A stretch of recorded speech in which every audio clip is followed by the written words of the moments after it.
Alors, la transition est toute faite avec l'intervention de Philippe Baron qui a anticipé sur notre dernière table ronde le renouveau de l'audience de plaidoirie en procédure écrite. Le lien est direct et je ne reviendrai pas sur les propos que j'ai trouvés parfaits de Mme Amrani Mekki sur la force symbolique de l'audience. Ce qui est sûr, et par rapport aux interventions des uns des autres dans la salle, c'est que l'audience de plaidoirie aujourd'hui, et particulièrement en procédure écrite, n'est plus satisfaisante. Elle n'est pas satisfaisante pour le greffier qui a l'impression de perdre son temps, et Mme Blagarnier parlera, sauf à avoir le Wi-Fi pour pouvoir continuer de travailler, ou sauf en cas d'incident d'audience. Elle n'est pas satisfaisante pour le magistrat qui a l'impression bien souvent de perdre son temps parce que l'audience va être plus longue, qu'il se dit que du coup il va travailler après et que finalement c'est un moment où il se sent obligé d'entendre les avocats sans forcément les écouter, ce qui entraîne quelquefois avec des plaidoiries un peu longues un certain agacement. Et puis, satisfaisante non plus pour les avocats qui ont trois attitudes, la résignation et donc le dépôt de dossier, la frustration quand ils sentent qu'ils essayent de plaider aussi rapidement qu'ils le peuvent, mais sur les arguments qui leur semblent les plus pertinents, avec un magistrat qui manifestement en face pense à autre chose, ou alors l'inconscience de l'avocat qui, coûte que coûte, quelle que soit l'attitude du magistrat, va plaider à l'ancienne pendant une demi-heure. Parce qu'effectivement, il faut qu'on repense cette audience. Il faut qu'on repense cette audience au niveau du greffe, il faut qu'on repense cette audience au niveau des magistrats, mais bien évidemment, il faut aller devant notre porte, nous, les avocats, et on ne peut plus plaider comme on plaidait il y a 20 ou 30 ans. Ce n'est plus possible et ça n'a plus de sens. Alors, pour parler de tout cela, j'ai le plaisir de vous présenter donc monsieur le professeur agrégé Thibault Jean-Bétan de l'université Jean Moulin Lyon 3, qui est directeur du Centre Patrimoine et Contrats et co-directeur du DU Médiation de l'Université Côte d'Azur. Et là, je sens l'influence de Nathalie Fricero, Messi, et qui est, et c'est important pour les avocats et les futurs avocats, qui est aussi co-directeur de l'IEJ de Lyon. Ensuite, puisque je présente dans les ordres d'intervention, Madame Béatrice Blagarnier, qui a fait ses études de droit à l'Université de Bourgogne, où elle a obtenu une maîtrise de droit privé. Elle ajoute dans sa présentation, il faut me remettre le petit, voilà, qui m'a ajouté dans sa présentation que la procédure civile était une de ses matières préférées grâce à l'enseignement de M. Bollard. Et en relisant votre CV, Madame Blagarnier, je me suis aperçu qu'en fait, on avait vécu les mêmes choses quasiment en même temps et qu'on se connaît depuis une trentaine d'années, puisque Bollard, c'était notre professeur de procédure civile à l'Université de Bourgogne, qui lui-même était le disciple d'Henri Motulski, qui a été évoqué tout à l'heure par Madame Amrani. Donc, vous avez passé le concours de greffier, vous avez été dans un premier temps Haute-Marne, mais surtout, vous avez fait quasiment toute votre carrière au tribunal de grande instance de Dijon, dans différents services, à la fin à la deuxième chambre de la deuxième chambre civile, et puis vous avez intégré en 2018 l'école des greffes pour être chargé d'enseignement. Troisième intervenant, Madame Bouchot, notre première présidente, vous l'avez compris, puisqu'elle bouillait en écoutant les expériences parisiennes et en disant « mais à Dijon, c'est aussi bien qu'à Paris ». Mais je confirme, monsieur le premier président de chambre Besson, je confirme, à Dijon, on est aussi très très bon et on essaye d'échanger pas mal. Et en tout cas, on a une première présidente qui n'a pas d'hostilité ni au dialogue ni aux avocats, ce que je salue. Alors, Albertville, Aix-les-Bains, Grenoble, conseillère à la Cour d'appel de Chambéry, première vice-présidente ensuite à Grenoble, présidente du tribunal judiciaire de Toulon, et puis vous avez repris quelques kilomètres au nord pour devenir en septembre 2019 la première présidente de la Cour d'appel de Dijon. Et puis notre dernier intervenant, Emmanuel Raskin, avocat au barreau de Paris, qui est actuellement président national de l'ACE, syndicat donc, qui est l'Association des avocats conseils d'entreprise, qui est ancien membre du CNB, ancien vice-président de la commission des textes. Nous avons vécu une mandature ensemble il y a 6 à 3 ans, qui est maintenant expert près le CNB, qui est notre ancien expert près le CBE, et qui, parce que ça a été évoqué, je crois, ce matin, a travaillé durant la dernière mandature avant celle qui est en cours sur l'audience. Et ça a donné lieu à un livre que j'ai d'ailleurs offert avec beaucoup de gentillesse à Madame la Première Présidente, puisque je lui en avais parlé. L'audience, état des lieux et réflexion prospective, ça a été un travail qui a été fait rapidement. Moi, je ne croyais pas que vous alliez y arriver, avec beaucoup d'interviews de beaucoup de gens, de tout le monde du corps judiciaire, pour justement travailler sur ce sujet de l'avenir de l'audience. Donc, ta présence, Emmanuel, à cette table ronde était incontournable.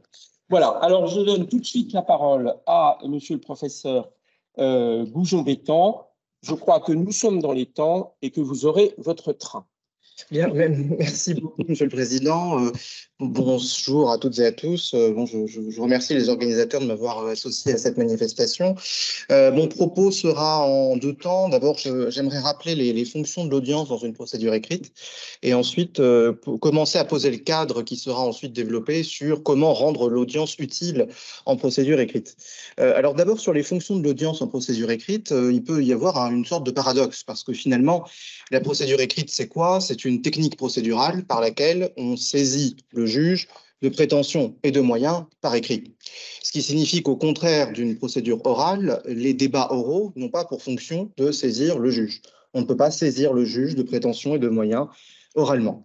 Et pourtant, l'audience figure dans la procédure écrite comme dans la procédure orale.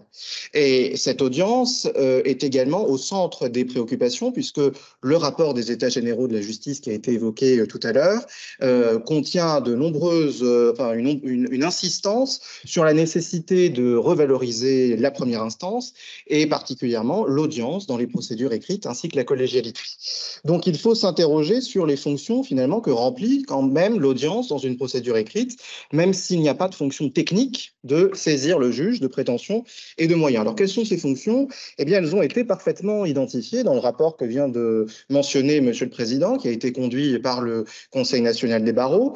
La première fonction de l'audience en procédure écrite, c'est évidemment assurer le principe de publicité des débats, qui est un principe fondamental garanti par l'article 6 de la Convention européenne des droits de l'homme. La procédure étant écrite, ça signifie que toute l'instruction est secrète de facto, et c'est au moment de l'audience que la justice se donne à voir et que le principe de publicité est bien évidemment respecté. Deuxième fonction, une fonction pédagogique et symbolique, parce que même si de moins en moins les parties assistent aux audiences en procédure écrite, il n'en demeure pas moins que l'audience permet d'humaniser le processus judiciaire, permet de créer un espace de rencontre entre les avocats et le magistrat. C'est le seul espace de rencontre physique au sein de la procédure écrite. Et comme Antoine Garapon, qui a été maintes fois cité aujourd'hui, le rappelait, c'est également un élément central du rituel judiciaire, c'est-à-dire que c'est ce qui distingue une procédure administrative d'une procédure juridictionnelle. Donc il y a une symbolique très forte de l'audience, même en procédure écrite. Et puis une troisième fonction de l'audience en procédure écrite, c'est une fonction de conviction, c'est-à-dire que l'audience, en permettant l'expression orale de l'avocat, permet évidemment une sensibilisation du juge à certains aspects qui ne résultent pas forcément des écritures. Ça permet de le sensibiliser à des aspects plus sous-jacents que la stricte application du droit. Ça permet également de synthétiser le contenu des écritures et de sonder, comme on l'a rappelé tout à l'heure dans les échanges, de sonder la compréhension du magistrat, ce qui permet à l'avocat de déterminer si le magistrat a bien compris tous les aspects du dossier et s'il faut insister plus particulièrement sur certains aspects. Donc, bien évidemment, l'audience remplit une fonction en procédure écrite et on ne peut pas concevoir des procédures écrites qui soient intégralement sans audience. Il n'en demeure pas moins que les contraintes qui pèsent sur le service public de la justice et sur les cabinets d'avocats également, invite bien sûr à penser l'audience de manière utile, et c'est le deuxième temps de mon intervention. Alors, comment penser l'audience de manière utile? J'aurais tendance à dire de deux façons. Une première façon qui est un peu non dogmatique consiste à dire quand l'audience n'est pas utile, ne faisons pas d'audience. Et la deuxième façon, c'est quand l'audience est utile, essayons de la rendre interactive. Alors sur le premier point, la suppression des audiences inutiles, il est des cas, ne nous leurrons pas, où ça a été rappelé, la plaidoirie n'ajoute rien au contenu écrit des conclusions échangées, et parfois d'ailleurs les avocats viennent déposer leur dossier à l'audience sans prononcer un seul mot dans les procédures écrites. Donc dans ces cas-là, l'idée c'est qu'on pourrait se passer de ce temps d'audience afin que le temps d'audience soit consacré aux affaires qui en ont besoin. Alors bien sûr, il y a un droit à un débat oral, ça a été rappelé par ma collègue Soraya Mranimeki tout à l'heure, droit à un débat oral qui est garanti par la Cour de cassation depuis 1989 en assemblée plénière, qui est également garanti d'une certaine façon par le Conseil constitutionnel. Alors moi je suis un peu plus nuancé sur la question parce que le Conseil constitutionnel a indiqué qu'en matière civile, l'audience était une garantie légale des exigences constitutionnelles des droits de la défense. Garantie légale ne dit pas exigence constitutionnelle en tant que telle, c'est-à-dire que ça concourt aux droits de la défense qui, eux, sont constitutionnellement garantis, mais le fait que le Conseil constitutionnel n'ait pas dit que c'était une exigence constitutionnelle en tant que telle, mais simplement une garantie légale, c'est simplement pour obliger que toutes les atteintes à l'audience soient faites par le législateur et non par le pouvoir réglementaire. Ça ne garantit pas en soi qu'il y ait un véritable droit à l'audience intangible en matière civile, au contraire de ce qui se passe en matière pénale. Donc, je trouve que la décision du Conseil constitutionnel est un peu décevante à cet égard, sachant que la Convention européenne des droits de l'homme ne comprend pas non plus de garantie à l'audience en matière civile et que la jurisprudence de la Cour européenne ne peut pas véritablement être interprétée comme conférant aux parties un droit à l'audience, puisque au contraire, elle l'a limité dans certains cas particuliers. Il n'en demeure pas moins que ce droit à l'audience est quand même garanti par notre législateur et que ça signifie une chose très simple, c'est que rien ne peut se faire sans l'accord des avocats. C'est-à-dire que les avocats sont les moteurs de la suppression de l'audience, c'est leur initiative qui peut conduire à la suppression de l'audience et non pas la volonté du magistrat, en aucun cas. Donc il y a deux mécanismes sur lesquels il sera revenu tout à l'heure qui permettent de supprimer l'audience en procédure écrite. Il y a le mécanisme de la procédure sans audience, prévu par le Code de l'organisation judiciaire, qui est spécifique au tribunal judiciaire, par lequel donc les avocats sollicitent une procédure sans audience et peuvent d'ailleurs se rétracter ensuite. Et puis il y a une autre technique qui est le dépôt de dossier, prévu par l'article 799 du Code de procédure civile, là aussi à la demande des avocats, mais sous une forme un peu simplifiée, c'est-à-dire que il n'y a pas de formalisme particulier pour former cette demande, et surtout, c'est pas rétractable. Le consentement des avocats n'est pas rétractable, contrairement à ce qui est prévu pour la procédure sans audience. L'un des intérêts de 799, c'est aussi qu'il est applicable devant la Cour d'appel, tandis que l'article du Code de l'organisation judiciaire n'est pas applicable devant la Cour d'appel. Donc, deux techniques qui permettent de supprimer l'audience et deux techniques qu'il faudrait que les avocats se réapproprient pour, dans les affaires qui ne nécessitent pas d'audience, évidemment, que cette audience n'ait pas lieu. S'agissant maintenant de l'audience interactive, eh bien, l'audience interactive, elle suppose quand même un travail en amont. Elle suppose un travail en amont d'abord de la part des avocats. C'est-à-dire qu'il faut que les conclusions soient intelligibles. Qui dit intelligible dit concise, qui dit concise dit synthétique. Et donc, le respect de la structuration des écritures telle qu'elle est prévue par les articles 768 et 954 du Code de procédure civile apparaît central.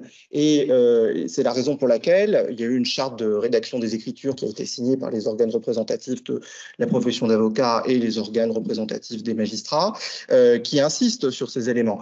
Et notamment, un élément qui est très important, c'est le dispositif des conclusions qui doit récapituler les prétentions, rien que les prétentions. Alors, je ne vais pas relancer un débat qui est peut-être un peu douloureux, mais les prétentions doivent contenir une mesure. C'est-à-dire qu'une prétention, c'est quelque chose qu'on demande au juge de prononcer et qui est susceptible de produire des effets de droit. Quand on demande de constater qu'un accident s'est produit tel jour, ce n'est pas une prétention. Parce que si le juge dit l'accident s'est produit tel jour, ça ne produit aucun effet de droit. Il faut une demande de condamnation ou une demande à la limite de déclarer responsable le défendeur, parce que déclarer responsable, dans certains contextes, et je pense notamment à la césure, ça peut produire des conséquences juridiques, mais dans d'autres contextes, on attend la demande de condamnation, qui est la seule forme de concrétisation. Donc déjà, il faut être très au clair sur la rédaction du dispositif, sur ce qu'est une prétention, et sur la structuration de ce dispositif, bien évidemment.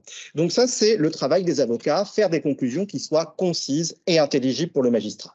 Le travail du magistrat, ça va être évidemment de rédiger un rapport, parce que c'est le rapport qui va être le fondement de cette audience interactive.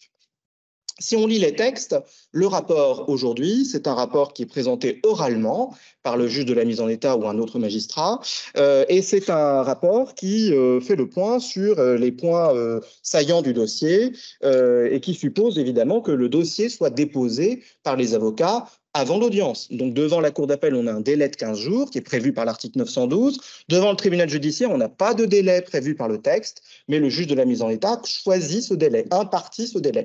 Donc ça, c'est déjà très important qu'on pense au dépôt du dossier en amont de l'audience pour permettre au magistrat et à son équipe de préparer le rapport.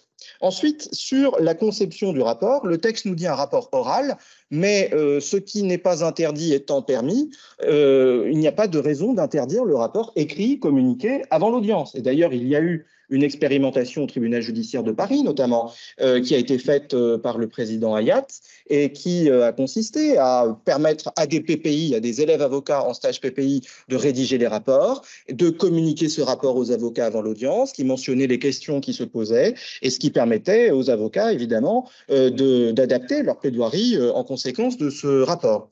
En revanche, le texte nous dit que le rapport ne comprend pas l'avis du magistrat.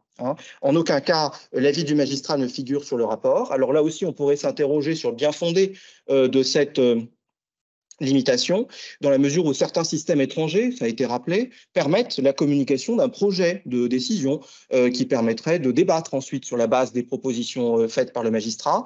Alors du point de vue de l'impartialité, ça peut poser problème, en tout cas si on adopte une approche stricte de l'impartialité comme étant l'absence d'opinion manifestée par le magistrat, mais si on adopte une approche plus ouverte, ça peut être autorisé, c'est-à-dire que en fait l'impartialité, qu'est-ce que c'est? C'est surtout protéger le magistrat contre le préjugement, et le préjugement, c'est l'inaptitude à changer d'avis, en fait. C'est l'inaptitude à se laisser convaincre par le débat. Donc, si on retient cette vision de l'impartialité, on pourrait se dire que le magistrat pourrait faire état d'une proposition et se laisser convaincre par le débat du contraire. En fait, on a une approche assez ouverte, mais en l'état, le texte ne permet pas, et là j'insiste évidemment, l'article 804 ne permet pas au magistrat de faire connaître son opinion.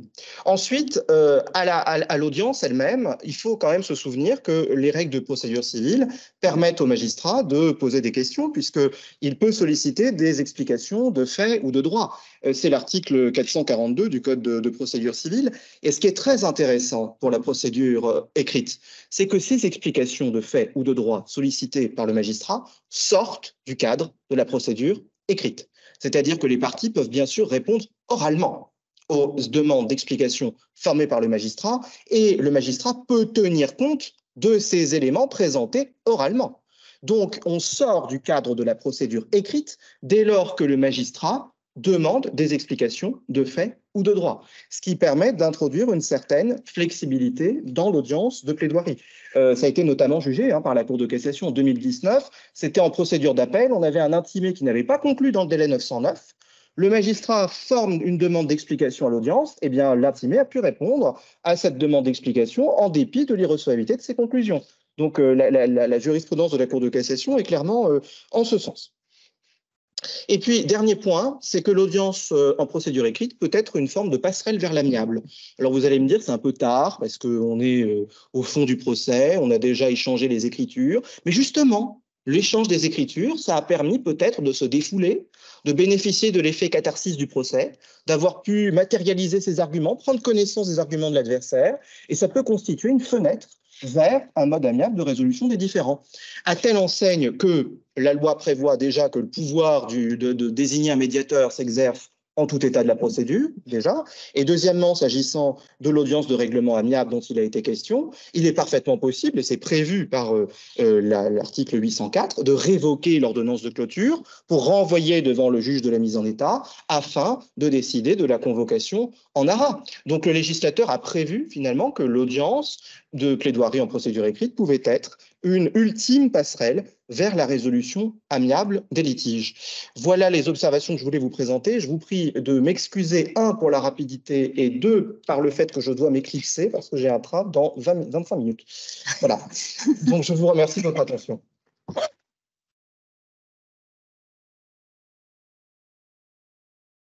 Merci beaucoup, monsieur le professeur, et bon retour dans le sud, je pense avec Nathalie Fricero, que je salue à nouveau.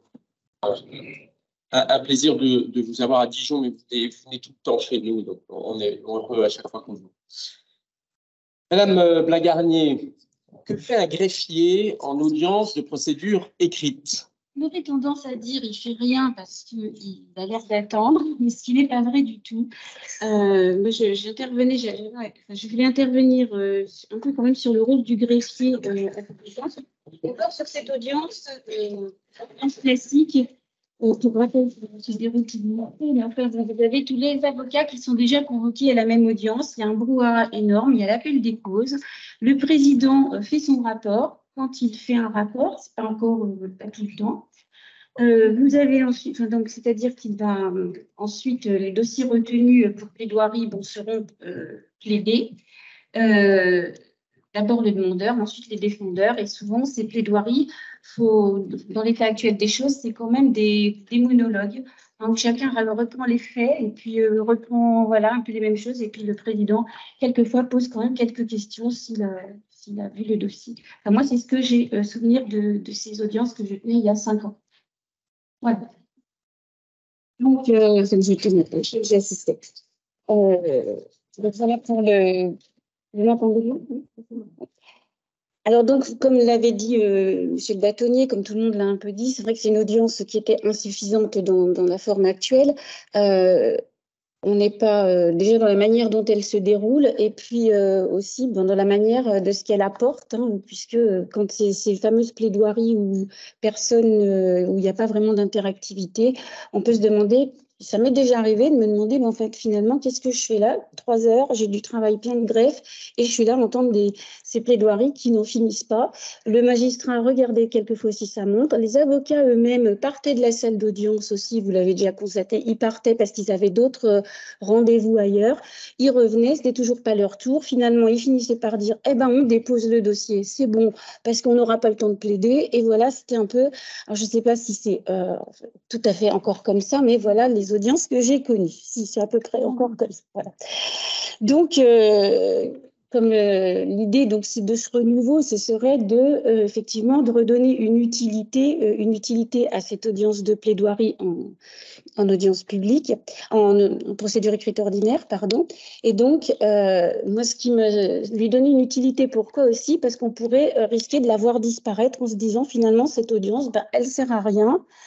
Puisque tout est fait tout est fait devant le juge de la mise en état, les débats sont clos. Qu'est-ce qu'on vient faire à répéter les mêmes choses que ce qu'il y a dans le dossier? En fait, moi, c'était un peu l'idée de la renouveler, c'est l'idée de la conserver aussi, justement parce que l'oralité peut avoir son intérêt. Et du coup, je me dis, au pire, si l'audience, elle reste, on la renouvelle, mais qu'est-ce qu'on fait du greffier? Parce que le greffier, à l'audience, hein, comme les avocats n'émettent pas de nouvelles prétentions, pas de nouveaux moyens, qu'est-ce qui justifie que le dossier... Qu'est-ce que c'est que ça? Pause publicitaire.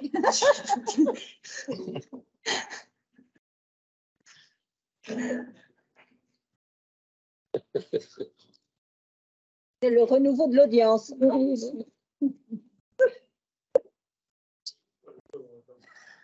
Ah, on est précurseurs à Dijon maintenant, mais la musique.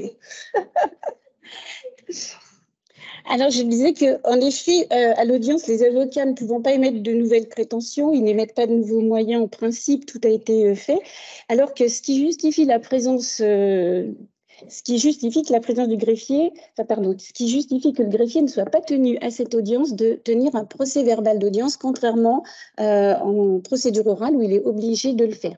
Sur les audiences en procédure écrite, il n'est pas obligé de tenir ces procès-verbaux d'audience, il va tenir juste un registre d'audience. Mais quand je dis juste le registre d'audience, il est obligé quand même d'inscrire certaines choses sur ce registre d'audience. Il y a quand même un cas en procédure écrite où le greffier doit tenir un procès-verbal d'audience, c'est sur la procédure à jour fixe, quand l'avocat peut prendre des conclusions verbales, et là, il faudra un procès-verbal d'audience. Donc, il peut quand même y avoir des cas. En tout cas, en principe, donc, il tiendra quand même un registre d'audience. Alors, pour rappel quand même, c'est que la présence du greffier à l'audience, elle est obligatoire. Hein, c'est l'article R123-13 du Code de l'organisation judiciaire. Il doit assister les magistrats à l'audience et dans les cas prévus par les lois et règlements, il doit dresser les actes et les procès-verbaux quand c'est prévu. Et il a l'obligation, donc, en vertu de l'article 728 du Code de procédure civile, de tenir ce registre d'audience où il doit notamment indiquer les comparutions des représentants. Il doit noter si l'audience elle est publique ou pas, les débats ont lieu en public ou en chambre du conseil, et surtout il doit noter sur ce registre d'audience les incidents d'audience et les décisions qui ont été prises sur ces incidents. On demande un avocat qui demande à ce qu'il y ait une plaidoirie en chambre du conseil, et bien ça doit être noté aussi au plumitif. Et le registre, il est signé après chaque audience par le président et par le greffier, et ça, c'est ce qui va authentifier ce qui s'est déroulé à l'audience. Alors, il n'y a pas de procès-verbal d'audience, mais il y a ce registre qui authentifie quand même ce qui s'est passé, et c'est ce qui sera inscrit dans le jugement. Donc, l'audience de plaidoirie, finalement, elle est quand même vivante, il n'y a rien qui est figé au moment de l'appel de cause, donc je dirais d'où la nécessaire présence du greffier à cette audience et durant toute la durée de l'audience. Pourquoi je dis durant toute la durée de l'audience? Parce que dans des moments de grande pénurie de personnel, d'effectifs, eh bien, il est arrivé que des juridictions se passent du greffier. Alors, peut-être pas pour toute la durée de l'audience, mais au moins, il restait jusqu'à l'appel des causes où il notait, le greffier note les présences des avocats, etc. Pourtant, il peut y avoir des choses qui interviennent après et le greffier n'est plus là. Donc, de là à s'imaginer que si on renouvelait cette audience pour gagner en efficacité sur les effectifs, etc., qu'on pourrait se passer du greffier à cette audience, je tenais à dire que quand même sa place, elle est importante sur cette audience, puisqu'il a quand même des choses à y faire. Bon. Par contre, ce qui serait idéal, c'est pour améliorer notamment cette audience de plaidoirie pour le greffe, en conservant sa présence, c'est d'informatiser toutes les salles d'audience. Alors, ça ne l'est peut-être pas encore partout. Quand les salles d'audience sont informatisées, qu'elles ont un accès à la communication électronique, ça a un intérêt. Le greffier peut continuer de travailler des choses qu'il aurait pu faire au greffe. Ça ne perd pas de temps. Et puis, ça permet aussi, en cas de besoin, de procéder à toutes les vérifications qui seraient nécessaires, notamment pour le magistrat. On a besoin de savoir si des conclusions, à quelle date elles ont été transmises, etc. Le greffier, là, il a vraiment son rôle d'assistance à ce moment-là sur l'audience. Et puis, donc, ça prend vraiment le rôle d'assistance de son sens. Voilà, bon, ce que j'avais à dire sur le rôle du greffier à cette audience, c'est la nécessité de le conserver, même si on renouvelle quelque chose. Sur le renouvellement, alors l'idée émergente, c'est effectivement de faire en sorte que l'audience soit un moment utile, qu'elle soit un moment interactif entre le magistrat et les avocats. Donc, elle devrait permettre d'éclaircir les points qui le nécessitent. Et comme l'avait dit M. Goujon-Bétan tout à l'heure, il faut distinguer quand même il y a certains dossiers qui ne nécessitent pas de plaidoirie et puis d'autres qui le nécessitent.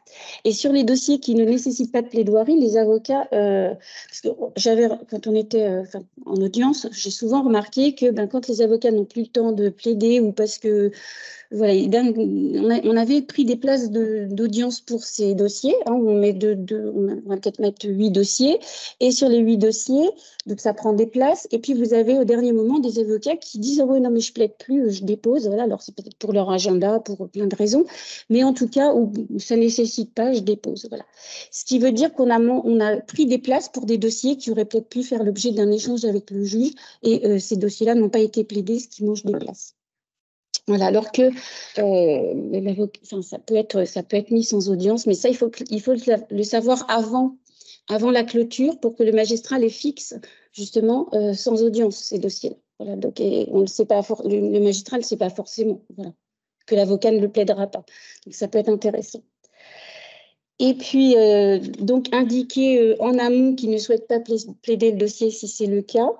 Ça peut peut-être un petit peu être difficile aussi pour le juge, parce que le juge, il a toujours la possibilité, même si l'avocat n'a pas plaidé, de dire que lui, il voudrait quand même qu'il y ait une plaidoirie. Et donc, dans ce cas-là, il faut que le juge ait peut-être les dossiers encore plus avant. Enfin, il faut qu'il y ait vraiment un échange là-dessus pour savoir, à mon avis, si ça peut ou pas être plaidé. Pour le greffe, la procédure sans audience, si on décide de faire des procédures sans audience, ça a un certain impact.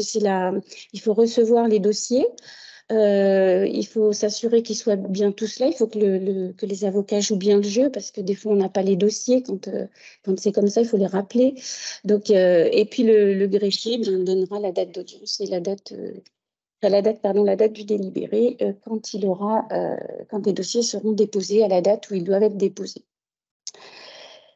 Et sur la mise en œuvre, alors si on décidait, dans les juridictions, je ne sais pas si ça se pratique, des vraies audiences de procédure sans audience, j'allais dire des jours de dépôt, où on peut en déposer, on décide par exemple qu'il y en aura 6 de déposés, 6, 7, 8, enfin je ne sais pas, des dossiers pour lesquels il n'y a pas besoin de plaidoirie, pas besoin d'explication. Eh bien, dans ces cas-là, il faut voir comment on peut organiser ça de manière à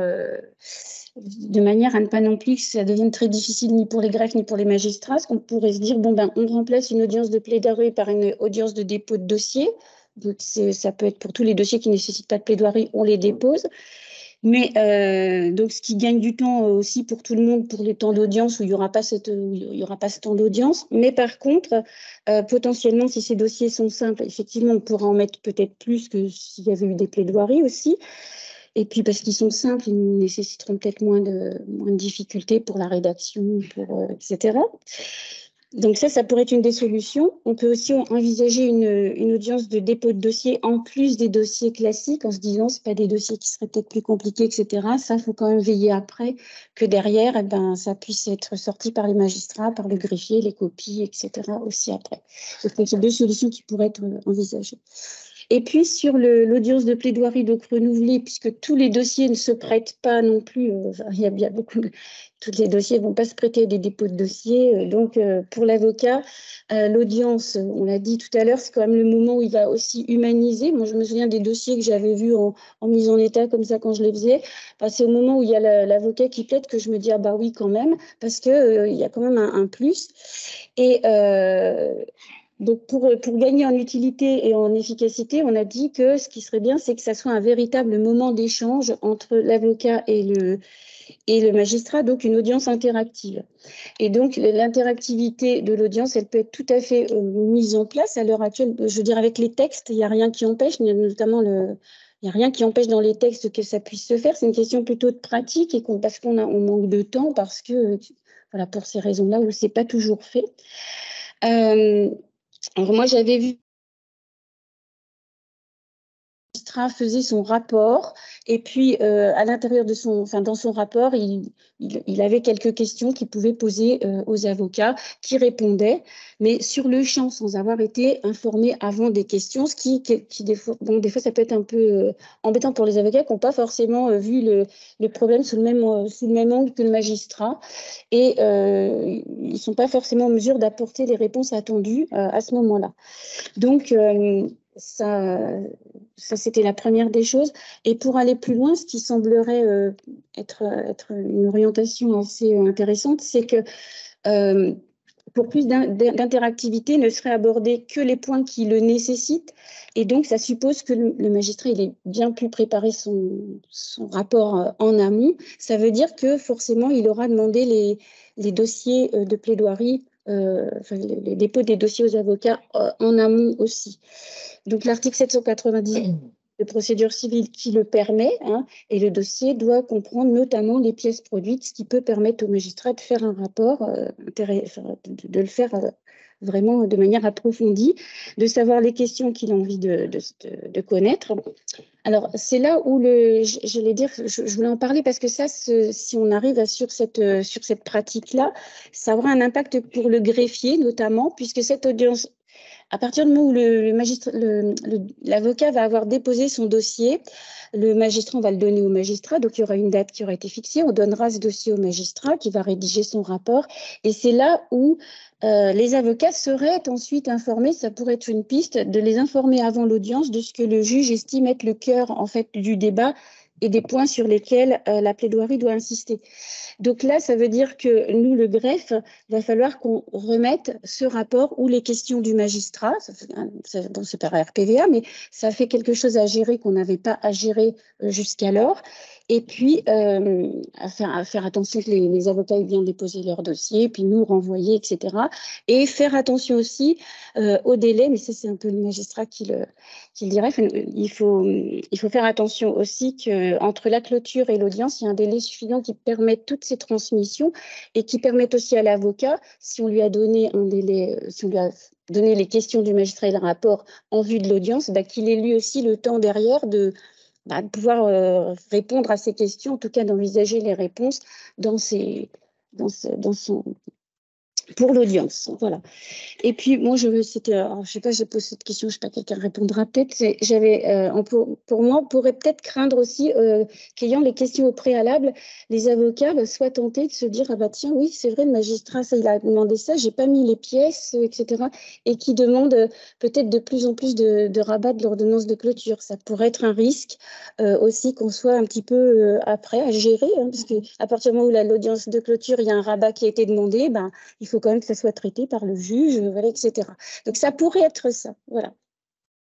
Et bien voilà, donc je parlais de potentielles demandes d'ordonnance de clôture en plus, si les avocats ont les questions du magistrat avant, de se dire, tiens, oui, peut-être je n'avais pas pensé à ça, donc comme je n'y ai pas pensé, oh, il me manque une pièce, donc je vais demander le rabat de l'ordonnance de clôture pour peut-être, et nous, on pourrait être submergés par ces demandes. Bon, ça peut être un peu submergé, entre guillemets, ça pourrait être un des inconvénients. Donc voilà, pour conclure, moi, mon intervention, je dirais que les textes actuellement permettent une audience interactive, c'est une question de pratique. Il y a des juridictions où ça se pratique à plus ou moins haut niveau, j'allais dire. Et j'allais dire aussi que pour les magistrats, étudier les dossiers de manière approfondie, de ce que je me souviens, les magistrats avec le stock de dossiers qu'ils ont à rédiger, etc., avant de le mettre en place, hein, quand on veut, s'ils se mettaient à le faire véritablement, il y a un moment où ça peut coincer sur leur rédaction, ils ne pourront pas faire le amont et après, le tout à un moment donné, il va falloir... voilà, c'est pas forcément facile à mettre en œuvre. Donc, peut-être une vigilance, c'est super bien. Je pense que pour la justice, pour la qualité du rendu du jugement, pour tout, c'est bien. Mais sur la mise en œuvre, avec une certaine vigilance, à mon avis, dans les choses qui doivent être prises en compte. Voilà. Merci, Madame Lagarnier. Merci pour votre intervention. On peut applaudir.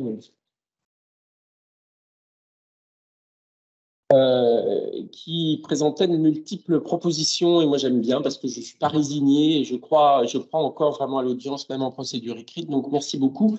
Vous avez reparlé de cette audience de mise en état finalement un peu intelligente qu'il faudrait faire en amont de l'audience pour justement décider de ce qui se plaidait, de ce qui ne se plaidait pas, ce qui pourrait libérer effectivement de la place. On revient un petit peu à ce qu'avait dit Alexandra Aboiramé ce matin, c'est-à-dire de la mise en état, mais juste en fait, et un juge qui connaît parfaitement le dossier et puis qui va peut-être juste avant la clôture dire aux avocats, on fait quoi, vous déposez, est-ce que ça vaut le coup, est-ce qu'on plaide, est-ce que dans ce cas-là on fait de l'interactivité. Bref. Madame la Première Présidente, je sais que vous êtes une adepte de l'audience interactive. Vous me l'avez dit à plusieurs reprises, parce qu'à plusieurs reprises je suis venu vous embêter pour notamment me plaindre de la pratique de certains magistrats, y compris au sein de la Cour d'appel de Dijon, y compris à la Cour d'appel de Dijon, qui nous envoyaient des convocations avec un minutage de notre intervention, quel que soit le dossier. On en avait parlé, d'une part, et puis ensuite, on a parlé de l'audience interactive, et effectivement, Madame Plain-Garnier en a parlé, ça mérite une transformation des habitudes des uns et des autres. Ça veut dire qu'évidemment, l'avocat doit envoyer son dossier suffisamment à l'avance, bien évidemment, et ça veut dire ensuite que le travail du magistrat est modifié. À mon sens, il n'est pas plus lourd, il est simplement différent. Le magistrat va travailler plus en amont de l'audience, mais de ce fait, travaillera moins en aval de l'audience, et à mon avis, il ne travaillera pas forcément plus, mais à mon sens, de manière beaucoup plus intelligente par rapport à l'utilité du dossier et à l'utilité de l'audience. À vous, Madame la Première Présidente. Merci beaucoup. Alors, le sujet de la table ronde m'a rappelé une intervention qui avait été faite par 2 jeunes avocats au barreau de Toulon lors du concours d'éloquence qui est organisé pour les nouveaux qui ont moins d'1 an. Et ils avaient choisi le thème « Plaider ou déposer, telle est la question ». Et ils avaient été fort brillants et fort drôles. Donc, je ne suis pas sûre de remplir les deux qualités, les 2 conditions. Je vais peut-être commencer en étant un peu provocatrice. Y a-t-il un avenir à l'audience de la plaidoirie en procédure écrite? Non. Non, si on considère que l'audience de plaidoirie, c'est l'audience de plaidoirie traditionnelle. C'est-à-dire que le demandeur commence à raconter son histoire. Le défendeur numéro 1 continue, enfin réécrit l'histoire et replaide. Le défendeur numéro 2 continue. L'appelé en cause reconclut et nous mettons en délibéré. C'est insupportable. Enfin, il faut le reconnaître. C'est déprimant. Parce que quand même, il est parfois très déprimant, alors je suis un peu désolée de le dire, d'entendre certains avocats, jeunes ou moins jeunes d'ailleurs, réciter leurs conclusions écrites alors que nous sommes censés les avoir lues. Il peut y avoir effectivement un certain agacement qu'on manifeste en regardant un peu l'heure, en s'agitant. Et puis le sentiment de perdre son temps, il n'y a pas que le greffier qui a le sentiment de perdre son temps. Et je me permets juste de vous rappeler qu'une étude tout à fait scientifique a indiqué qu'on perdait l'attention de son auditoire au bout de 17 minutes. Donc, à bon attendeur, salut. Voilà. La question donc, me semble devoir être posée de manière plus globale. En fait, ce n'est pas la plaidoirie qui est importante, ce sont des explications orales. La plaidoirie au sens initial, originel du terme, ça n'existe plus, ça ne doit plus exister en procédure écrite. Par contre, l'oralité doit être maintenue. Et là-dessus, je suis tout à fait d'accord. Et nous ne sommes plus donc dans une audience de plaidoirie, mais dans une audience où chacun entend l'autre, écoute l'autre, répond à des questions, le cas échéant, posées par le magistrat. Et on est dans le cadre d'une audience interactive qui est quand même tout sauf une nouveauté puisque ça se pratique depuis de nombreuses années dans un certain nombre de juridictions. C'est un autre mode de fonctionnement, un autre mode de pensée et ça nécessite de la part des avocats mais également des magistrats une autre conception de l'audience. Quand j'étais jeune magistrate, j'allais à l'audience, je m'asseyais, nous écoutions en formation collégiale et après nous allions délibérer. C'est plus du tout le cas maintenant. La technique du rapport pour les magistrats, ça nécessite déjà d'étudier le dossier avant l'audience. Les dossiers, parce que nous n'avons pas qu'un seul dossier à l'audience. Que ça soit des audiences collégiales, des audiences à juge unique quand c'est possible, ou des audiences en rapporteur, il faut étudier tous les dossiers avant l'audience. C'est pas 1, c'est pas 2, il peut y en avoir 7, 8 dans une audience juge-rapporteur ou conseiller-rapporteur à la même audience. Donc il faut les étudier. Ce qui veut dire qu'il faut lire les dernières écritures des avocats. C'est parfois un pinceau. Je le dis aussi. C'est parfois très, très, très, très long. Et enfin, vous lisez les conclusions de vos confrères et consoeurs, et quand on en est à la 60e page, je pense que vous aussi, ça vous fatigue. Mais ce que je ne comprends pas, c'est pourquoi vous voulez à tout prix répondre aussi longuement. Parce que les choses qui sont claires devraient s'exprimer assez simplement. Est-ce que vos conclusions, les conclusions, d'une manière générale, outre le fait qu'elles sont très longues, sont rendues très longues par des citations, du recopiage de jurisprudence. Alors, je ne dis pas qu'il ne faut pas citer la jurisprudence, mais dans un certain nombre de dossiers, tout est mis au même niveau. La jurisprudence constante de la Cour de cassation et celle du tribunal de proximité enfin, je ne sais pas, un très perdu, celui que vous voulez, le plus perdu, et tout est mis au même niveau, ce qui fait que le juge, et je peux en parler puisque je sais que j'ai des présidents de chambre et des conseillers qui le font, ils commencent à imprimer vos audiences, ce qui est quand même un peu ballot au moment de la dématérialisation. Ils s'arment d'un magnifique stabilo-boss jaune ou rose et commencent à stabiloser ce qui est de l'argumentation, du développement juridique, et pas le recopiage de la jurisprudence, pour être sûr de ne rien oublier à vos écritures.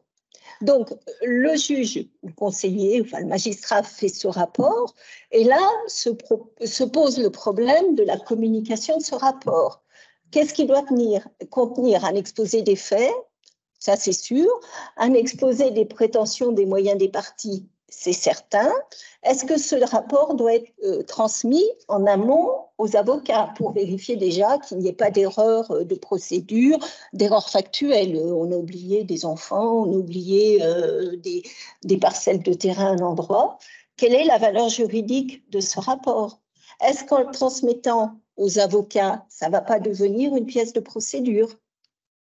Je n'ai pas la réponse.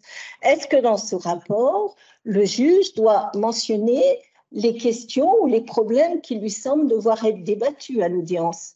Là aussi, j'ai pas la réponse. Et est-ce que ce rapport qui va être communiqué en tout état de cause aux assesseurs, est-ce qu'il lit les assesseurs? C'est-à-dire que moi, conseiller, je fais mon rapport et j'estime qu'à tel point, est-ce que le licenciement est sans cause réelle et sérieuse ou est-ce que X a commis une faute de nature? Mais peut-être que mes assesseurs, voyant le même dossier, vont estimer que cette question n'est pas pertinente, la question que je pose n'est pas pertinente, et que eux, s'ils avaient eu le rapport à faire, ils auraient peut-être plus sollicité d'explications sur tel ou tel point de procédure ou tel ou tel point factuel. Ça, je n'ai pas la réponse. Et qu'est-ce qu'on en fait? C'est versé dans une code procédure. Le code ne le prévoit pas. Enfin, il faut aussi s'interroger. Qu'est-ce qu'on fait? En posant des questions, quelles qu'elles soient, est-ce que le juge manifeste pas son opinion sur le dossier? C'est-à-dire que dans un dossier où l'avocat soulève plusieurs moyens, on ne se pose pas la question de la pertinence du premier ou du deuxième moyen, mais qu'on se pose la question de la pertinence du troisième moyen. Qu'est-ce que ça veut dire? Ça veut dire que les deux premiers moyens ne tiennent pas, ou on n'a pas besoin d'explications sur les deux premiers, et c'est pour ça qu'on pose des questions sur le troisième. Est-ce que là aussi, ça ne fausse pas les débats? Et je crois que là, j'ai pas la réponse. Donc, c'est vrai qu'on peut dire des choses à l'audience. Moi, j'ai dit des choses à l'audience une fois à un avocat, alors c'était en procédure orale, en CPH, où il m'avait soulevé en premier, je ne sais plus ce que c'était, mais c'était quelque chose de fort original qui allait à l'encontre de, on va dire, 20 ans ou de 50 ans de jurisprudence bien sûre de la Cour de cassation. Et je lui ai dit, maître Machin, j'ai lu avec intérêt votre premier moyen. Je serais quand même très curieuse de vous écouter, mais je pense qu'il faudrait mieux peut-être passer tout de suite à tel point de droit qui me semble plus important. Il m'a dit, j'ai compris, donc je maintiens mon premier moyen, et il est passé au second tout de suite. Donc là aussi, je lui avais fait comprendre que le premier moyen ne tenait pas la route. Donc en élaborant ce rapport, en posant des questions et en éventuellement communiquant les questions, est-ce qu'on ne préjuge pas? Est-ce que le conseiller rapporteur ou le magistrat rapporteur ne fait pas part de son avis? Est-ce qu'on ne peut pas lui voir reprocher un risque d'impartialité ou de préjugement? Que se passe-t-il notamment si le magistrat qui prépare l'audience, qui lit toutes les conclusions, se rend compte d'un moyen de droit important qui n'a pas été vu ou soulevé par une des parties? Est-ce qu'il le soulève dans son rapport? Est-ce qu'il ne le soulève pas? Que fait-on? S'il le soulève, s'il entend soulever à l'audience, est-ce qu'il faut le signaler? Oui. Éventuellement, Et dans ce cas, je pense qu'il faut rouvrir les débats ou repartir en mise en état pour solliciter les explications des parties. Il peut y avoir une erreur de fondement juridique, enfin, il peut y avoir des problèmes importants juridiques qui se posent. Et là, on ne sait pas, est-ce que je peux, moi, soulever en disant, vous avez fondé votre demande sur tel article, or, ce n'est pas cet article, c'est telle disposition qu'on doit appliquer, ça nécessite d'autres moyens de preuve, d'autres éléments. Est-ce qu'on est lié aussi parce qu'on lit sur les écritures des parties? Et puis, pour les avocats, c'est de savoir s'ils sont liés parce que le juge ou le magistrat leur pose comme question. Et là aussi, c'est peut-être un problème de relation de confiance entre magistrat et avocat. Si à l'audience, le conseiller rapporteur dit « il me semble que tel et tel point pose difficulté et je souhaite vous entendre », à mon avis, rien ne s'oppose à ce qu'un avocat dise je m'expliquerai, il n'y a pas de souci, mais il me semble aussi que ce point, je voudrais dire quelques mots sur ce point. Et là, il ne faut pas qu'on ait qu'on soit fermé, nous magistrats, sur la possibilité d'étendre le débat dans la limite de ce qui a été conclu, bien évidemment, mais il faut vraiment qu'on soit ouvert là-dessus et qu'on ne coupe pas la parole aux avocats. Alors, je dois dire que de limiter à 10 minutes, un quart d'heure le temps de plaidoirie des avocats dans chaque dossier, ça ne me semble pas très bien, puisque certains dossiers, j'ai connu un avocat qui faisait du droit social, qui plaidait les plans sociaux pour les contester, puisque je pense que François Xavier Manteau va pouvoir, voilà, un avocat d'Annecy, qui plaidait fort bien le droit social et qui était capable de contester en 10 minutes un plan social portant sur 200 salariés. On avait tout compris. Voilà, parce que, et quand les conclusions, on était en procédure orale, mais la même chose peut être faite parce qu'il y avait tout. On savait à la lecture des conclusions que l'entreprise, il y avait plus ou moins de 11 salariés, que tel salarié avait plus ou moins de 2 ans et que ça dépendait de la convention collective, de la mutualité sidérurgie et que le salarié X ou Y, il était classé Z, coefficient 232. Voilà, on avait tout. Donc, la qualité de vos écritures fait aussi la qualité de nos rapports. Et l'idée de confier la rédaction, la préparation de rapports à l'équipe autour du juge, c'est une très, très bonne idée, quelle qu'elle soit. L'équipe autour du juge, c'est le juge autour de son équipe, une personne, et on est, enfin pour l'instant, hein, on va avoir des recrutements, c'est très très bien, mais pour l'instant, on a, je parle de mes chambres civiles, on a un juriste assistant pour 5-6 magistrats. Donc, il doit faire des rapports pour à peu près tout le monde. Enfin, il travaille surtout pour les présidents de chambre. Mais l'équipe autour du juge, c'est un juge, des juges, c'est une équipe de juges autour d'une malheureuse équipe constituée d'une personne. Donc, il ne faut pas aussi rêver sur l'équipe autour du juge. Ce sont aussi que ce soit des stagiaires PPI, des juristes assistants. Ils doivent être formés et on ne fait pas un rapport objectif, impartial, en quelques jours de formation. Voilà. Donc, les avocats doivent se poser la question en quoi leurs explications orales doivent être utiles. Et elles peuvent être tout à fait utiles lorsqu'il y a un problème de droit complexe, qu'il y a peut-être, alors tout à l'heure, quelqu'un a dit on explique mieux à l'écrit qu'à l'oral. Ce n'est pas toujours le cas. Et parfois, les explications écrites peuvent être très emberlificotées. Enfin, ça part un peu dans tous les sens et on a un peu de mal à voir, même si on a compris le fondement, où l'avocat veut en venir. Et de faire préciser le déroulé intellectuel de la motivation écrite peut être tout à fait nécessaire et éclairer le magistrat pour prendre la décision.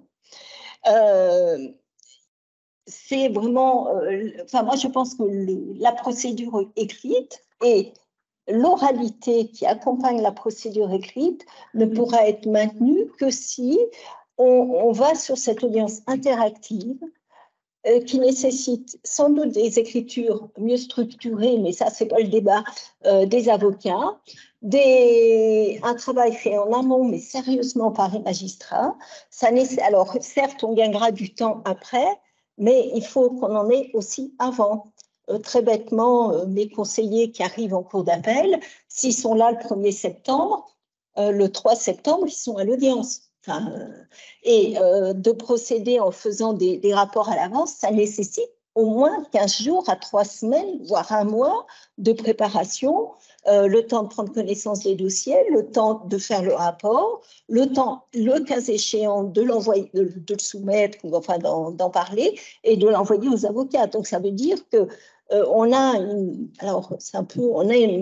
des objectifs de productivité. On n'est peut-être pas une entreprise comme une autre, mais on produit de la décision de justice qu'on essaye d'être de la meilleure qualité en respectant les règles de droit, mais on est dans un travail de production et parfois là aussi, comme le disait le collègue, je ne sais pas, qui était président du tribunal du tribunal judiciaire de Sens, je crois. On a un objectif parce que le justiciable souhaite une décision, souhaite certes gagner, ça c'est normal, mais il souhaite aussi que sa cause soit entendue rapidement. Et plus on prend du temps, plus on peut faire, que ce soit en oral ou en écrit, plus on prend du temps en amont, plus on en perd aussi. Et enfin, je veux dire, quand on est à 15 mois ou 18 mois en délai d'appel, c'est trop long. Alors peut-être que ça favorisera les médiations en disant on va repartir pour 18 mois dans la cour d'appel et peut-être qu'on peut essayer d'aller vers une médiation, c'est pas certain.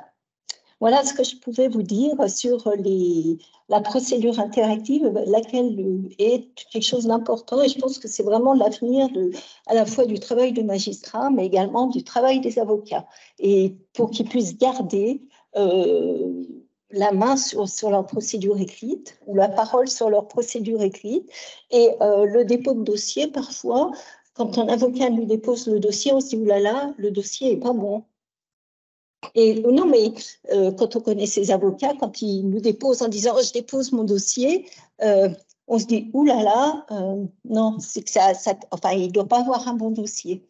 Alors, parfois, il y en a qui plaident royalement et magnifiquement des dossiers extrêmement perdus d'avance. J'ai connu aussi, hein, on a des gens exceptionnels qui plaident, mais magnifiquement des dossiers perdus d'avance. Et quand on va délibérer, or qu'on regarde les pièces, on est très déçus. Mais bon, ça, on aura eu au moins une belle plaidoirie. Voilà.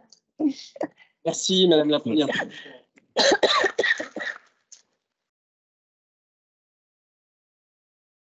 Alors, vous avez évoqué la structuration des écritures. C'est un sujet très, très délicat, hein, qui hérisse très rapidement les confrères. C'est peut-être, et je le propose, le sujet de notre prochain colloque à Dijon, ENM, ENG et CND, parce que ça mériterait pas mal, à mon avis, pas mal d'échanges entre nous trois. Vous avez parlé des assistants de justice, mais là, vous avez Samuel Lenné, directeur adjoint de l'ENM, qui va vous en former un nombre extraordinaire. Et ça a commencé. Voilà. Alors, l'audience interactive, vous avez dit, c'est l'avenir, effectivement. Il y a quelques années, je parle pour mes confrères qui commencent à être un peu anciens, nous avions un président de chambre de la cour d'appel qui s'appelait M. Littner, qui organisait des audiences interactives d'une manière remarquable, où l'audience avait un vrai impact, mais où en même temps, l'avocat devait parfaitement connaître son dossier, parce que s'il ne connaissait pas bien son dossier, il se faisait massacrer par ce magistrat qui était un excellent magistrat. Donc ça peut se faire, ça s'est fait, ça se fait. La problématique, c'est qu'on a un magistrat qui va faire des audiences interactives remarquables, et puis 3 autres magistrats de la même cour, du même tribunal, qui va mener ces audiences en se disant c'est le mauvais moment à passer, je suis obligé d'y passer, et qui ne fait rien pour que l'audience se passe. On comprenne toutes ces frustrations, ces problèmes, et aussi le fait qu'à l'arrivée, vous avez un dossier, et puis que vous vous dites bah, j'aurais peut-être dû poser la question à l'avocat, parce que là, maintenant, je suis bien embêté. Alors, Emmanuel, puisque tu as beaucoup travaillé sur l'audience, l'état des lieux, réflexion et prospective, En fait, Madame la Première Présidente a posé des questions finalement auxquelles tu vas essayer de répondre, je n'en doute pas. Le préjugement, alors c'est un gros mot, en même temps, moi, ça ne me choque pas tant que ça. Je crois que ça existe un peu en Allemagne où on a déjà une sorte de préjugement. Moi, je ne suis pas choqué par le fait qu'un magistrat dise moi, voilà les questions que je me pose. Après, l'avocat peut dire il y a une quatrième question, par exemple, qui est celle-ci, ce que vous indiquiez. Mais que le magistrat montre un petit peu là où il s'interroge, ça ne me paraît pas être problématique. Qu'en penses-tu, Emmanuel, et que tu nous dis sur ces différents points? Ça ne me pose pas de problème non plus, mais encore faut-il qu'on ait une réflexion aboutie et qu'on parte d'un postulat qui est peut-être très basique, mais que nous devons travailler protagonistes du judiciaire au sein de la justice, main dans la main, ensemble, au service du justiciable. Et le justiciable est au cœur et doit être au cœur de nos préoccupations, avocats, magistrats, magistrats, avocats. Ça, c'est la première chose. La deuxième chose, qui paraît aussi être évidente, mais il faut bien l'avoir en tête, surtout en ce moment, c'est que la justice est humaine et que le procès est celui d'humains, de femmes, d'hommes, de sociétés. Oui, vous allez me dire, il y a personnes morales, elles ne sont pas humaines. Enfin, elles sont quand même dirigées par des humains, par des femmes, par des hommes. Elles sont composées par des femmes, par des hommes. Et tous les litiges qui n'ont pas pu être résolus à l'amiable parce que les personnes ne se sont pas entendues vont être soumis à une juridiction qui elle-même est composée de femmes et d'hommes. À partir de ce moment-là, là où nous devons régler un différend qui peut être traumatisant parce qu'on n'a pas pu le régler avant, il faut savoir s'écouter. Surtout comprendre ce qui ne va pas. Être dans la tolérance et rentrer dans la technique pour trouver une solution. Je fais un parallèle avec la médiation qu'on écoutait tout à l'heure, dont on parle beaucoup en ce moment, puisque c'est une volonté gouvernementale. La première des vertus de la médiation, c'est de ne pas faire du droit dans la médiation, mais surtout d'essayer de se comprendre pour savoir ce que les uns et les autres veulent. Le procès, nous dit le Code de procédure civile, est quelque part la chose des parties, c'est le principe du dispositif. C'est elles qui vont l'introduire, c'est elles qui vont le conduire, et c'est surtout elles, lorsqu'elles ne vont pas vouloir aller jusqu'au bout, c'est-à-dire aller faire trancher leur litige, à l'arrêter lorsqu'elles vont se désister ou se mettre d'accord, et avec un désistement à la clé. Ce principe du dispositif est ce principe selon lequel l'article 4 du Code de procédure civile le dit clairement au début, l'objet du litige est déterminé par les prétentions respectives des parties, induit à la réflexion suivante dans la procédure écrite. Mais est-ce que parce que la procédure est écrite, on doit se taire? Et est-ce parce qu'on a le droit de parler, nous sommes obligés de le faire? Quand on aura compris que tout est une question de compréhension et d'équilibre, je dirais que je reprendrai le sujet de cette magnifique table plénière qu'il y a eu à la rentrée des avocats organisée par le Conseil national des barreaux. Trop de droit tue le droit. Pourtant, et je vais revenir à il y a 3 ans, cette année horribilis 2020 pour la justice. Rappelez-vous, avant les fêtes de Noël, l'arrivée de ce funeste décret du 11 décembre 2019 qui a chamboulé en l'espace de quelques mois des pans entiers de la procédure civile avec une mise en vigueur au 1er janvier 2020. Je peux vous dire que du côté des magistrats ou des avocats, nous y avions tous perdu notre latin. En 15 jours, au Conseil national des barreaux, nous avons travaillé avec la commission texte et Madame le professeur Nathalie Fricero, qui vient de partir, plus de 20 modèles d'actes dont nous n'étions même pas sûrs nous-mêmes que ça pourrait être efficient. Et une fois que nous sommes à peine rentrés dans ce carcan judiciaire processuel d'un écrit pour lequel nous n'avions plus vraiment de réelle maîtrise, car nous n'avions plus de compréhension et le gouvernement non plus, car il a changé près d'une dizaine de fois son décret par d'autres décrets, nous sommes tombés dans la période du Covid, avec les ordonnances d'exception qui ont quasiment supprimé les audiences et les tribunaux étaient quasiment à l'arrêt. Alors là, pour être trivial, au Conseil national des barreaux, nous, avocats, pour nos justiciables, je le dis, on a flippé. On s'est dit, dans la mesure où avant déjà nous avons eu à subir cette réforme de procédure civile qui nous paraissait être ni plus ni moins qu'une réponse à une volonté de gestion de flux, et non pas dans l'intérêt du justiciable, nous nous sommes dit jusqu'où on va aller. Il ne faudrait surtout pas que l'exception devienne pérenne. Et nous nous sommes réunis en assemblée du Conseil national des barreaux du 15 mai, où nous nous sommes dit, c'est extrêmement préoccupant, il ne faudrait pas que l'audience disparaisse. Et surtout, la première cible était celle des procédures écrites, bien évidemment. Ça a été voté. Le principe fut qu'il a fallu constituer un groupe de travail pour rendre un rapport de proposition sur l'avenir de l'audience civile à la rentrée. La rentrée en septembre, vous avez compris qu'on y a passé notre été. 70 auditions à raison d'une demi-heure, 3/4 d'heure, voire 1 heure par personne auditionnée. Des journées longues, complexes, mais extrêmement passionnantes. On a retrouvé l'humain.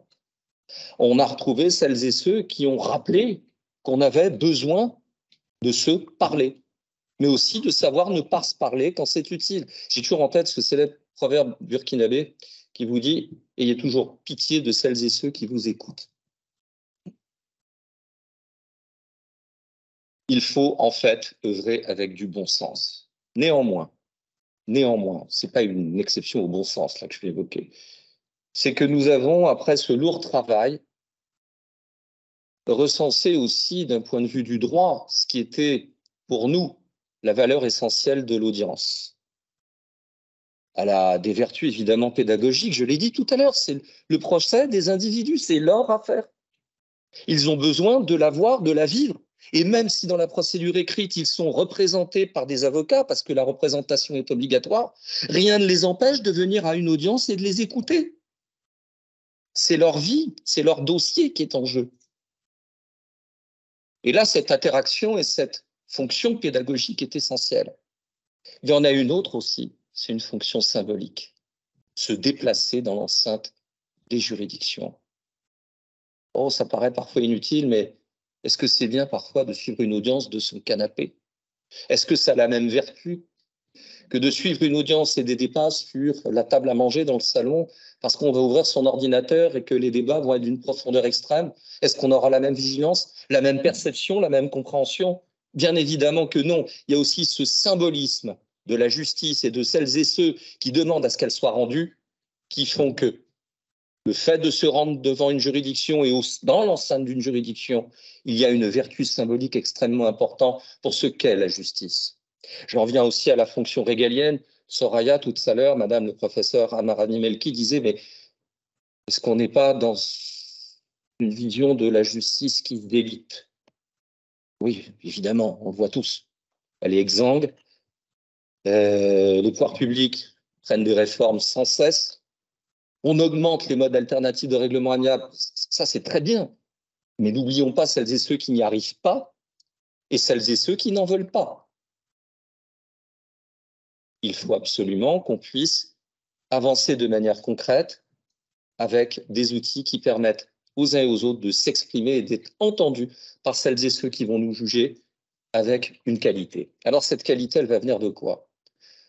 Elle va venir en amont d'une étude préalable peut-être de juridiction à d'autres juridictions, de territoire à d'autres territoires sur le territoire national pour comprendre ce qui se passe. La Cour des comptes avait écrit en 2021 un rapport qui préconisait la mise en place de référentiels explicites pour allouer les ressources, c'est-à-dire en gros comprendre ce qu'il fallait là où on se trouvait. Non, pas de caporalisme processuel. Arrêtons les réformes drastiques ou les couperets pour essayer de nettoyer la justice du trop grand nombre de dossiers qu'elle connaît. Non, c'est pas ça, rendre une justice. C'est se comprendre et mettre les moyens qu'il faut là où il faut. Ce rapport n'a pas vraiment été suivi des faits. On a reconnu une nouvelle réforme qui est celle que vous connaissez et qui va passer là le 1er novembre. Bien. Est-ce que l'audience en est pour autant améliorée, et notamment dans le cadre de la procédure civile écrite? Non. Non, on a créé l'audience de règlement amiable, ARA, ok, qui, soit dit en passant, peut être obligatoire, parce que l'avis des parties est recueilli, mais pas leur accord. C'est-à-dire que si elles ne sont pas d'accord, on pourra les envoyer quand même au règlement amiable. Ce qui est assez choquant pour un principe qui, au départ, doit rester consensuel. Et puis, il y a la césure. Mais cette césure, encore faut-il comprendre le dossier pour en cerner le point nodal et arriver à césurer le procès civil pour prendre le point le plus important et laisser peut-être le reste à l'amiable et les conséquences jugées une fois que le premier le sera. Tout ceci nécessite en amont des écritures de qualité, en cas d'une procédure écrite. J'y reviendrai pas. À nous, avocats, de faire le nécessaire. Était-il pour autant nécessaire de le réformer? J'en suis absolument pas convaincu, bien au contraire. Je l'ai dit, le moralisme processuel, tout ce que nous avons dans notre code civil, si nous l'appliquons correctement, suffit. Dans la procédure écrite, vous avez les articles 768 et 954 du CPC qui sont extrêmement... Les moyens, les faits, etc., tout l'ordonnancement, c'est bien. Mais pas de limitation de moyens, pas de nombre de vocables dans les conclusions, etc., parce que nous voyons que dans des dossiers, on peut être extrêmement succinct, et dans d'autres, nous sommes obligés d'être longs parce que le dossier l'exige. J'ai vu, lorsque nous étions au dernier colloque qui était organisé au tribunal judiciaire de Paris, la présidente de la 3e chambre, en matière de brevets, de propriété industrielle, nous montrer des conclusions de 300 pages. Elle n'avait pas les pièces. Hein. Vous ne pouvez pas les porter. Mais je lui dis, Madame la Présidente, était-ce bien utile tout ça? Je ne les aurais pas eus, j'aurais rien compris. Je lui dis, mais ils sont combien dans le dossier? 4. Ils ont tous fait en moyenne 200 pages. Elle me dit, ce n'est pas mon seul dossier, bien évidemment. Mais il était indispensable techniquement de prendre de telles écritures. En matière d'expertise informatique, vous avez des points extrêmement techniques. Si vous ne les mettez pas dans vos écritures, la juridiction n'en sera pas saisie. Donc, il faut rester dans le bon sens, savoir s'adapter à la nécessité. Ce n'est pas être trop court ni être trop long dans l'obligation, mais il faut faire ce qu'il faut d'une manière technique et propre. Ça, c'est la qualité d'un écrit. Au-delà, je pense qu'il faudra, ce n'est pas Philippe qui va me contredire, Philippe Baron, qui est notre excellent président de la commission Nouvelles Technologies, il faut qu'on passe à une vitesse supérieure au niveau de tout ce qui est numérique. Alors, on a déjà bien avancé, mais ce n'est pas suffisant. Et là, je ne parle pas que pour le CNB. Il faut qu'on puisse avoir des outils adaptés qui nous permettent d'avoir de l'interaction dans nos écritures, etc., etc. Avoir des liens hypertextes sur les pièces, dans le cadre de nos moyens, bien évidemment, pouvoir y accéder sans aucune difficulté. Et puis derrière, il y a aussi autre chose qui est extrêmement important pour une audience de qualité, c'est une mise en état de qualité. Aujourd'hui, on n'a qu'une mise en état de calendrier, à l'électronique, mais bon, il faudrait penser à aller au-delà de la première conférence et de se réunir, peut-être même en visio, pour discuter, avocats, magistrats, pour savoir si se profilent des exceptions de procédure, des fins de non-recevoir. Si on ne pourrait pas, par un extrême hasard, s'orienter vers un MARD, une procédure participative de mise en état, ou avancer vers une césure, ou pourquoi pas une ARA.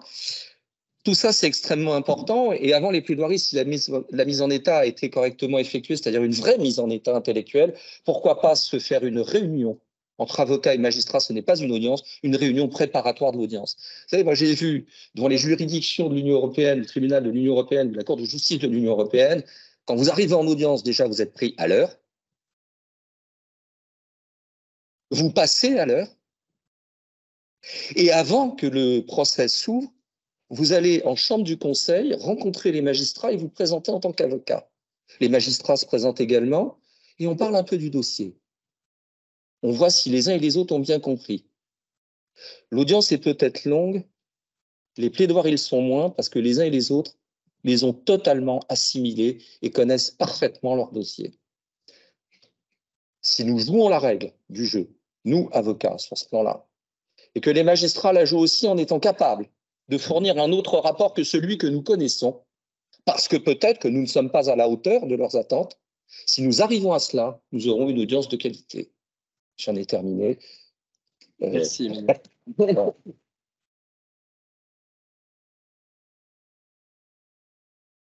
Merci beaucoup, Emmanuel. Alors, des questions par le chat. Si on référait, le président doit faire un rapport, entre parenthèses, procédure avec l'avocat obligatoire.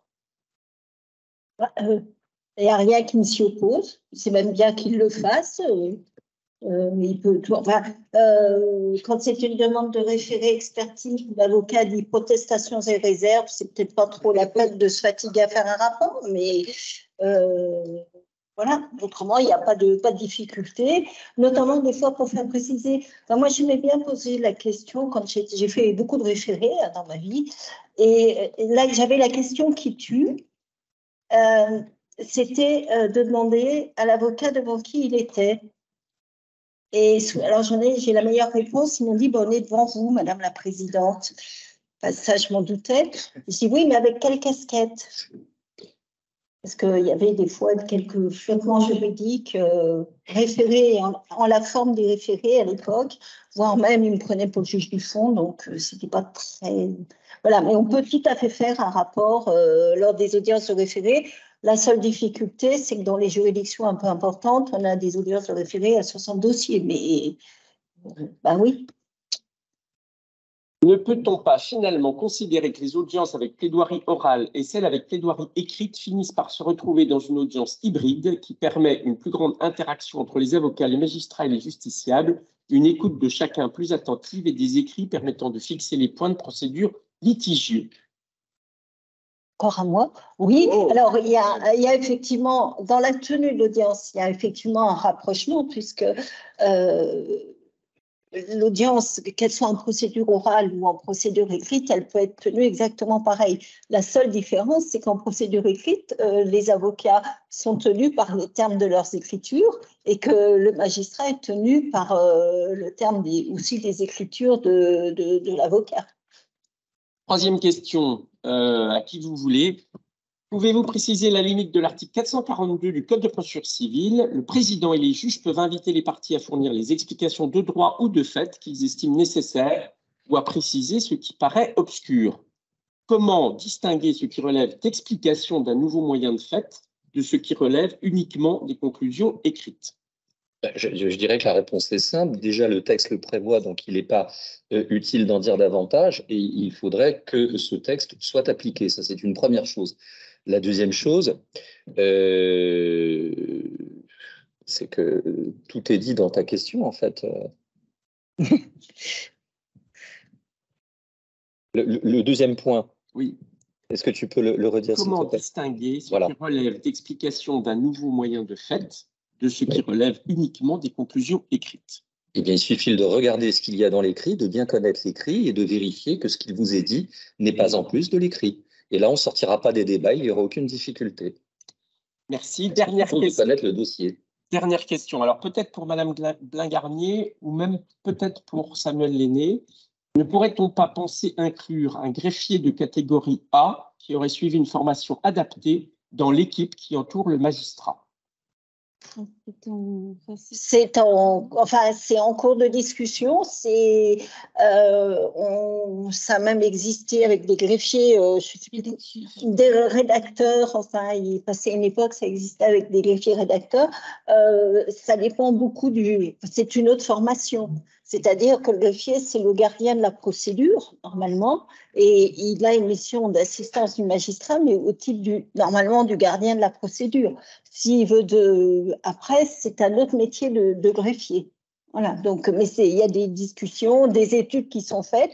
Pourquoi pas? On a des greffiers qui sont extrêmement diplômés, autant diplômés qu'à peu près, même pour le concours de greffier. Hein.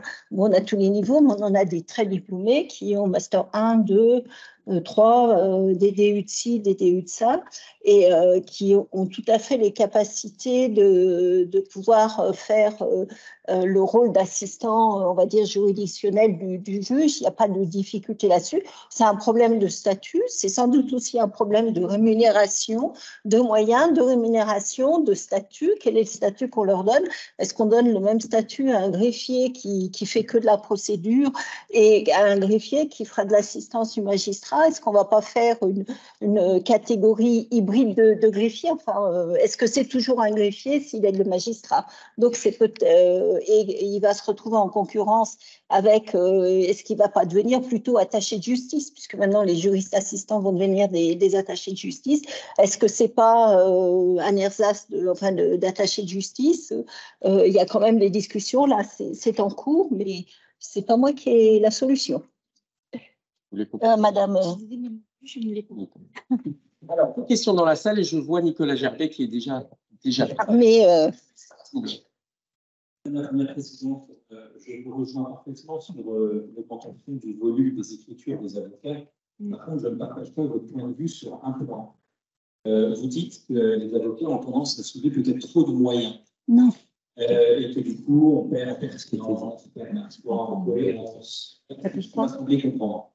Ce que je voudrais simplement rappeler, c'est qu'en réalité, tout cela, c'est un des effets pervers de la jurisprudence césaréo qui impose depuis 2006 un principe de concentration des moyens. Donc en réalité, si les avocats n'invoquent pas tous les moyens qu'ils souhaitent dès leur première écriture, ils ne pourront pas le faire par la suite, si ce n'est en faisant un appel, et ils risquent finalement de voir leur responsabilité professionnelle engagée. Donc c'est la jurisprudence césaréo qui vient finalement de l'Assemblée plénière de la Cour de cassation qui oblige en quelque sorte les avocats à penser à tout dès la première instance. Alors, si vous avez compris ceci, c'est que je me suis mal exprimée. Je ne reproche pas aux avocats de soulever tous les moyens. Ils soulèvent les moyens qu'ils entendent soulever et tous ceux qui leur semblent utiles. Ce que je reproche, alors c'est à la fois un reproche et pas un reproche, c'est que c'est les pages entières de recopiage de la jurisprudence où tout est mis au même niveau. Alors, c'est peut-être un effet pervers des banques de données, de l'intelligence artificielle, parce qu'on cite de la jurisprudence, c'est très bien, moi, ça ne me pose pas de problème. Il faut expliquer en quoi la jurisprudence citée s'applique à l'espèce qui nous est soumise. Et souvent, on a des morceaux de jurisprudence. Le tribunal de proximité de Trifouilly, les deux Auvergnats a dit ça, mais la Cour de cassation a dit ça. Par contre, la Cour d'appel de Rouen a dit ça, ce qui est contraire à ce que la Cour d'Aix a dit. Donc, on a une série de jurisprudences et c'est pour ça que vous devrez donner raison aux clients. Non, c'est pas du raisonnement juridique. Je trouve qu'il faut bien distinguer les citations de jurisprudence qui peuvent être utiles. Là-dessus, il n'y a pas de difficulté, du raisonnement juridique. Et des fois, c'est un peu comme des jeunes collègues qui nous citent les grands principes et qui donnent la solution. On voit ça dans certains jugements établis par des jeunes collègues sortant d'école. On a tous les principes juridiques, on a la solution. Et moi, je dis, mais il manque quelque chose, c'est comment je passe du principe juridique à ma solution, quel est le raisonnement? Et ça, je ne l'ai pas. Et puis, je voudrais juste rajouter, confrère, un point, c'est que ce carcan dans lequel nous sommes, avocats et aussi magistrats, nous, avocats, parce qu'on est obligé d'en mettre le maximum pour éviter qu'on nous dise en face que la juridiction n'est pas saisie, ou qu'on l'a oublié. Or, dans les récapitulatifs, si on l'oublie, c'est censé être abandonné. On a un cumul de choses entre la jurisprudence césaréo et l'exigence des écritures récapitulatives qui font que, pour se protéger, puisque sinon nous sommes responsables, et donc vous disais tout à l'heure, trop de droit tue le droit. Si on restait avec une notion de conclusion récapitulative, ce que je peux comprendre aussi. À l'époque, vous aviez 50 jeux d'écriture avec 4, 5 lignes, 10 lignes, 3 paragraphes. Je me disais, pauvre juridiction, comment ils vont s'y retrouver? Bon, ça, il y a eu une vertu, mais comme dans toute vertu, il faut rester dans quelque chose de bon sens. Et dans ce bon sens, il ne faut pas arriver à l'absolu qui est l'abandon de tout ce qui n'aurait pas été repris. Il faut arriver à quelque chose de compréhensible. Alors, si on joue le jeu intelligemment, on ne fera pas les récapitulatifs fleuves, on saura qu'on n'abandonne pas ce qu'on n'a pas envie d'abandonner et on l'écrira de manière intelligente dans le service de nos clients, c'est-à-dire des prétentions dans le dispositif, des moyens au soutien de ces prétentions, et on n'a pas besoin parfois de mettre 60 000 moyens pour asseoir une prétention, les plus pertinents suffisent, et c'est à nous de jauger en notre qualité de professionnels du droit, dans l'intérêt de nos clients. Mais c'est vrai que ça a pu causer de gros dégâts et beaucoup de tracas pour les juridictions qui nous lisent. Pierre Gerbet.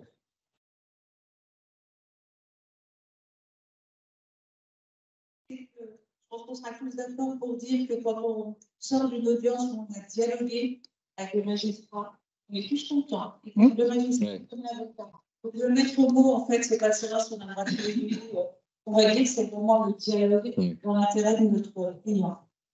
Deuxième observation, c'est que ça fait, depuis que je vais dans les colonnes, depuis la fac, on parle tout le temps de la même chose. Et je vous rejoins mon frère, on a déjà tous les outils, il faut qu'on arrête de se mettre des protocoles, de chercher. Si chacun d'entre nous fait correctement son travail, on a tous les outils pour que ça fonctionne, que ça aille vite.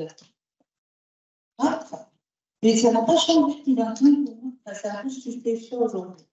Et ma question, j'implore le CNP, j'implore nos instances qui s'occupent de notre informatique.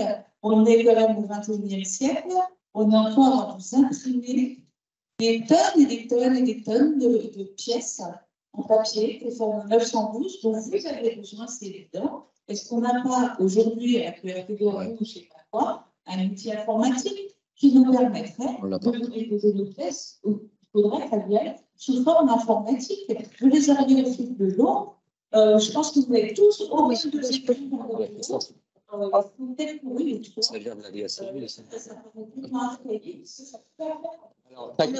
Ta question est trop tardive, puisque Philippe Baron est parti. Non, mais... Et puis, il n'y a pas que le RPVA, il y a aussi le RPVJ, c'est-à-dire le côté magistrat. Et on se plaint du RPVA, mais le RPVA, actuellement, fonctionne mieux que le RPVJ. Donc, effectivement, c'est trop lourd, tu le sais très bien, quand on envoie trop de pièces, ça passe pas. Ça ne passe pas. Donc, ce n'est pas le RPVA, ça c'est le RPVJ.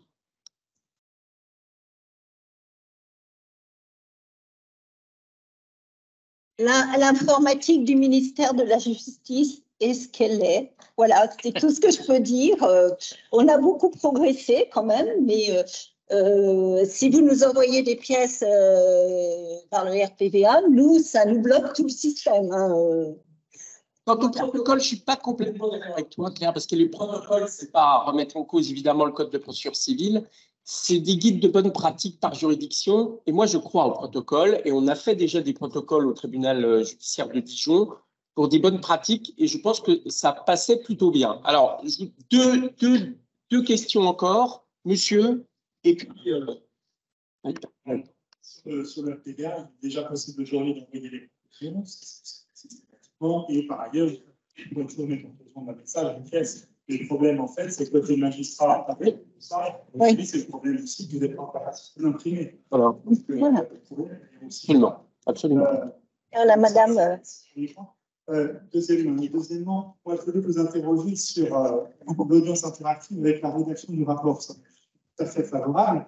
Mais quand on parle de faire rédiger le rapport par l'équipe autour du magistrat, par exemple par des juristes en PPI, je me pose la question de savoir si finalement les questions que se posent dans les juristes en PPI sont les mêmes que les questions que vous, magistrat, allez-vous poser quand vous traitez le dossier. Et est-ce que finalement, on va m'attendre, mais en efficacité qu'on a, c'est peut-être c'est la première chose. Et la deuxième chose sur l'oralité de l'audience. Moi, je n'ai jamais déposé de dossier de ma vie. Après, je ne juge pas les pratiques, mais moi, dans tous mes dossiers, il a la charge de l'observation, même si c'est après, j'entends que certains confrères avec d'autres.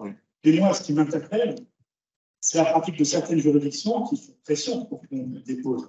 Et je pense notamment à des avis d'audience qui sont adressés notamment au tribunal judiciaire de Paris, où on vous dit, si vous ne dites pas sur 15 jours que vous avez l'intention de plaider, vous serez invité de voir un votre dossier. Et ça m'interpelle parce que pour moi, en fait, ce n'est pas le rôle de la juridiction qui soit la juridiction. Et ça, je pense qu'on est vraiment dans une forme de détournement. Merci. Alors, la dernière question. Bah, ouais.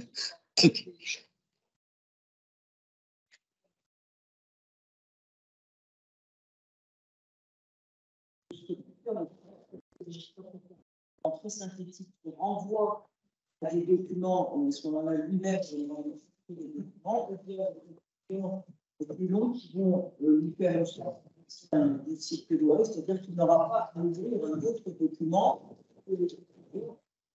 il aura les extraits des conclusions adverses auxquelles il est fait référence, il aura les décisions de jurisprudence, les points importants de souligner ces décisions de jurisprudence. Là encore, ça peut être des conclusions extrêmement et ça dépend un peu du choix des juridictions de ce qu'elles préfèrent. Non, alors les conclusions, ça doit être des conclusions utiles. Est-il utile pour vous de recopier l'argumentation de votre père? C'est pas à moi de le dire, c'est à vous de le savoir. C'est très bien de citer de la jurisprudence. Est-ce qu'il faut recopier le motif de l'arrêt de la Cour d'appel ou de la Cour de cassation, sachant que des fois, on va vérifier quand même, et que quand on lit tout l'arrêt, en fait, ça s'applique pas franchement, ou on a des surprises. Donc, c'est à vous de voir un peu le contenu. C'est pas à moi de le dire. Et s'agissant du rapport dressé par soit l'élève PPI, soit les juristes assistants, alors moi, je fais partie des vieux, enfin, il faut quand même que je le dise. Et moi, je trouve que mon raisonnement, enfin, dans ma rédaction, dans ma prise de décision, ça commence par le temps, monsieur machin a contracté avec la SRL truc pour acquérir un véhicule de marque machin. Et je continue. Et mon développement se fait mais c'est parce que je travaille un peu à l'ancienne.